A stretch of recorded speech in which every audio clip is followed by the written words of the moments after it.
people are making billions of dollars legally, and other folks have had their lives ruined. Folks, we're talking about grief and loss, and we're talking about Carri Richardson, the record-setting sprinter. And we are always looking at things from a front seat life perspective. She has taken this the same way she runs. Whatever, this is who I am. You don't like it, you don't have to like it. This is me. And so I respect her for that. I respect that she has not apologized for who she is. She has not apologized for being her. Welcome to Living the Front Seat Life. I'm your host, Kelly Marie, and I invite you to take this journey with me. We're going to be talking about all things mental health and emotional well-being. You see, I am a overcomer. If you are interested in figuring out the path for you to determine how and where you will drive your future, this is the place to be. We get to determine the ride. We may not get to determine the weather or who's on the road with us or if it's going to be a scenic route or not, but we are the drivers. So join me on this ride, living the front seat life.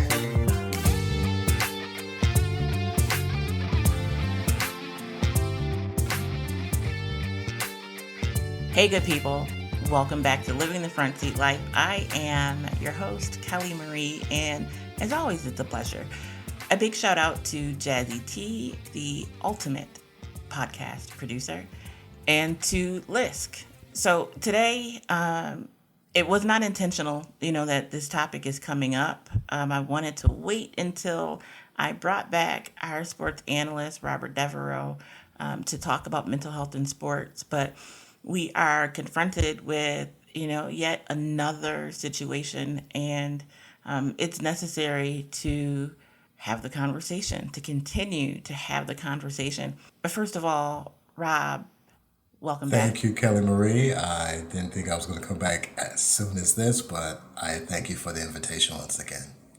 Always, always. So I want to jump right in, right? We have a lot to talk about.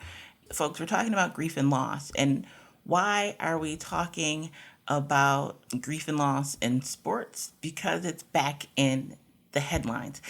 And we are always looking at things from a front seat life perspective, right? The decisions that we make, how we drive this journey, taking responsibility for our actions, being the ones that say yes and the ones that say no. It's us. We are in control. We make those decisions and we accept responsibility.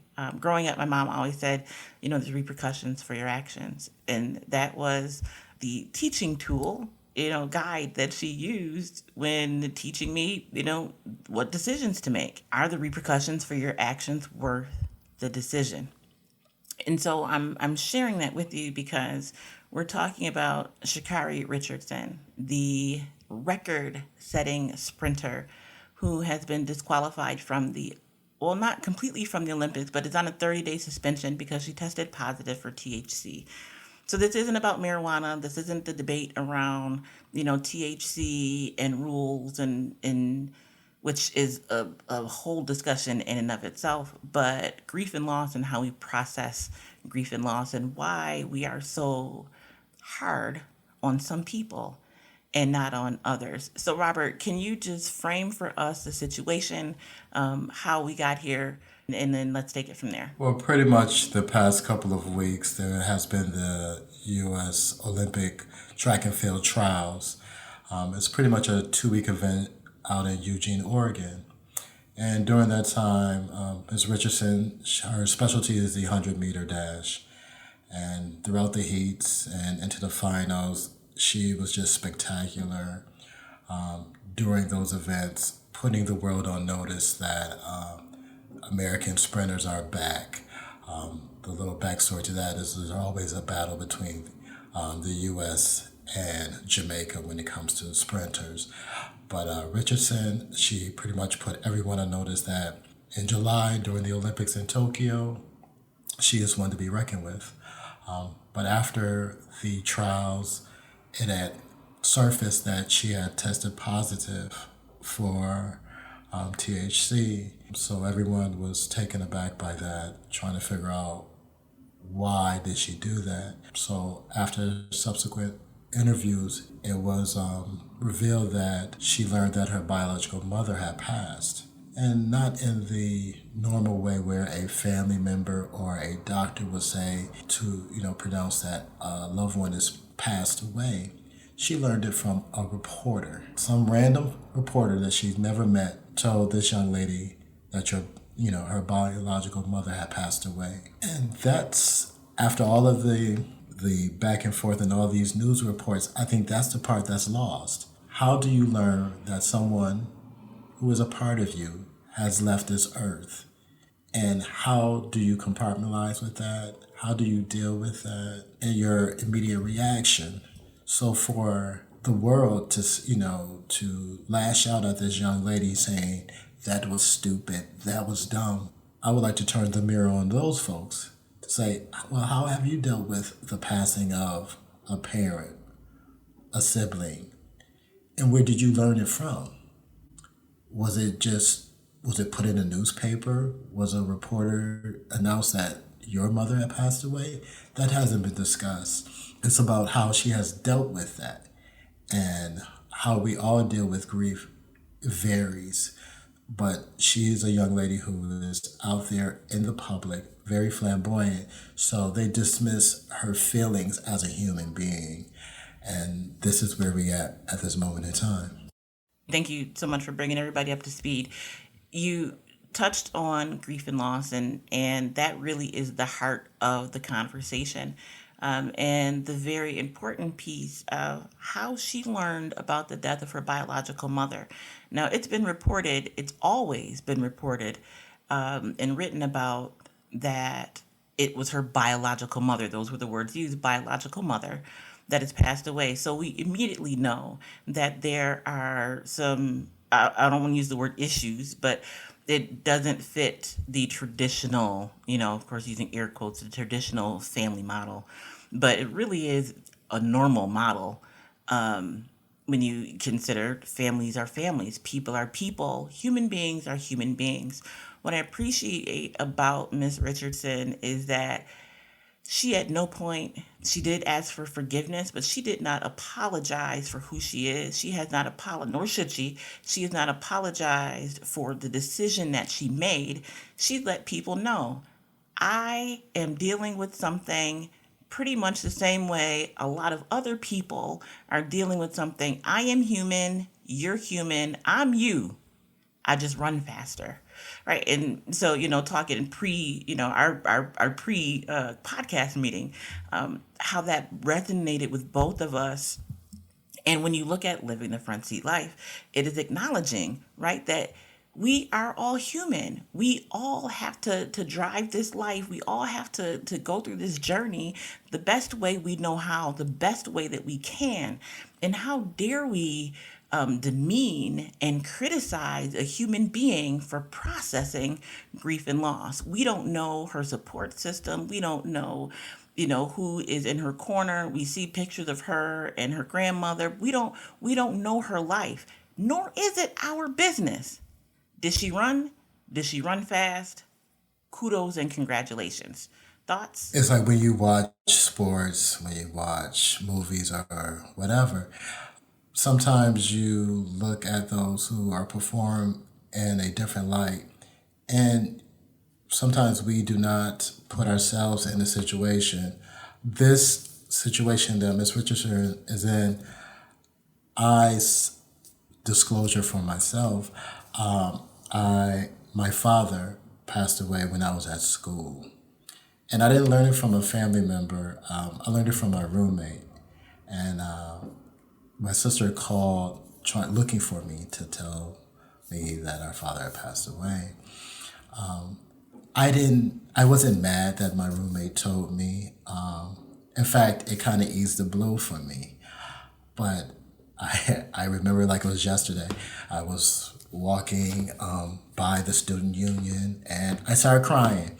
And it was other emotions that was attached to that. But I had the luxury of being by myself, walking at night. So that's how I was able to process it. I didn't have a camera and a microphone stuck in my face. And it pains me that, these reporters and these pundits are out here saying, it's like, shame on you for smoking marijuana. How dare you?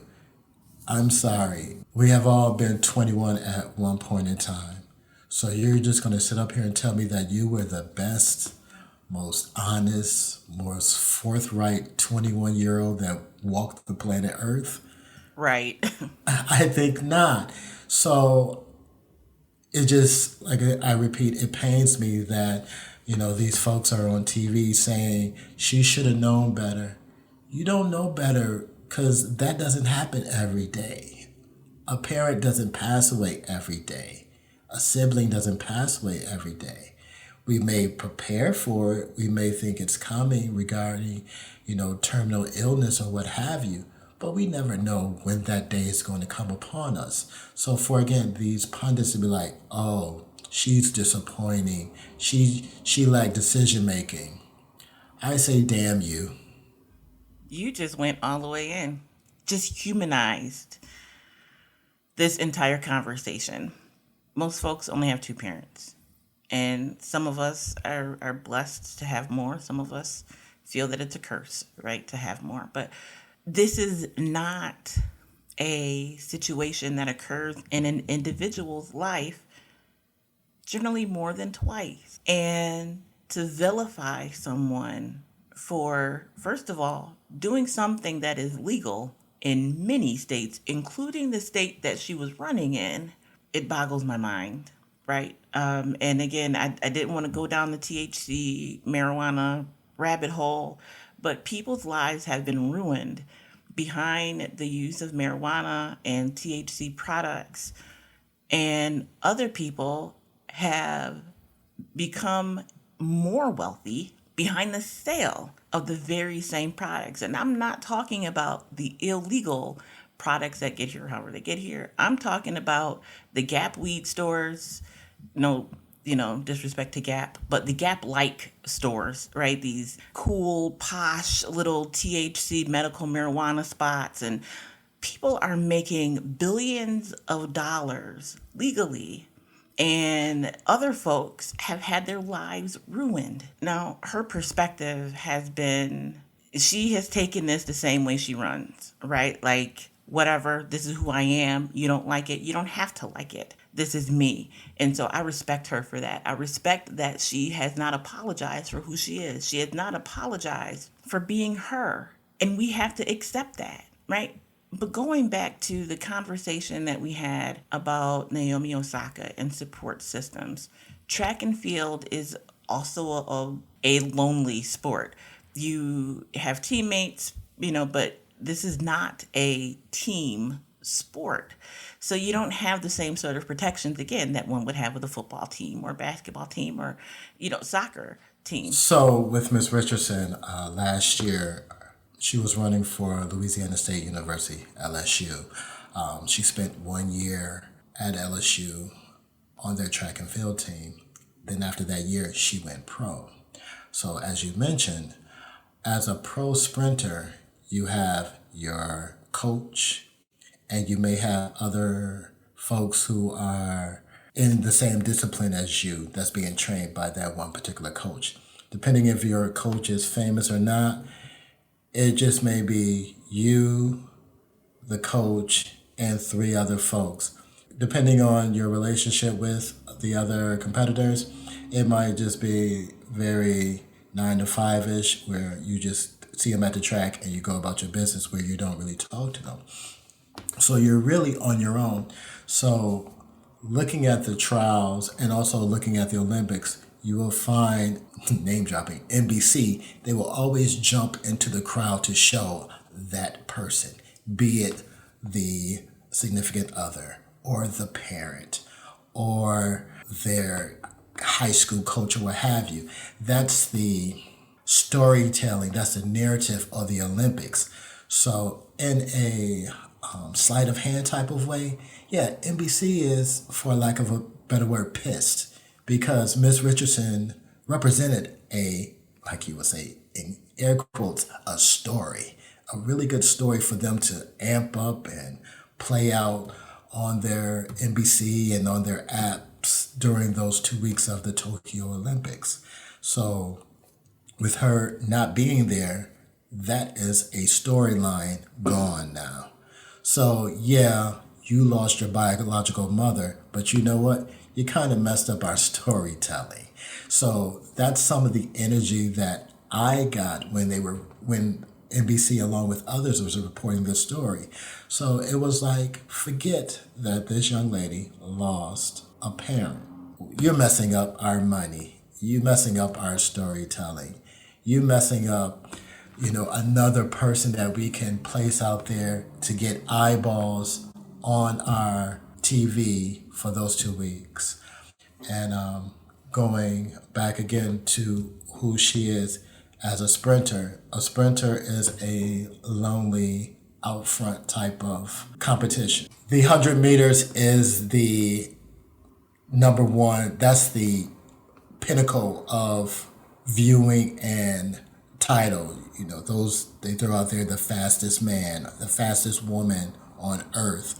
So she is in a competition where they would show it live, but also they would show it on repeat in prime time because the 100 meters is the glamorous race. And she's a glamorous person. Like I said, with no apologies, fingernails, hair, eyelashes. And so, with that, we see that this is a conversation that needs more discussion. This is a conversation that we need to dive further into. So, we're going to come back for a part two. I want to make sure that we look at this a little bit historically, and discuss why this is an issue. And I say this, by this, I mean the way in which we handle mental illness, mental health, grief and loss in sports really is a mirror to how we handle it in day to day life. These are still just people.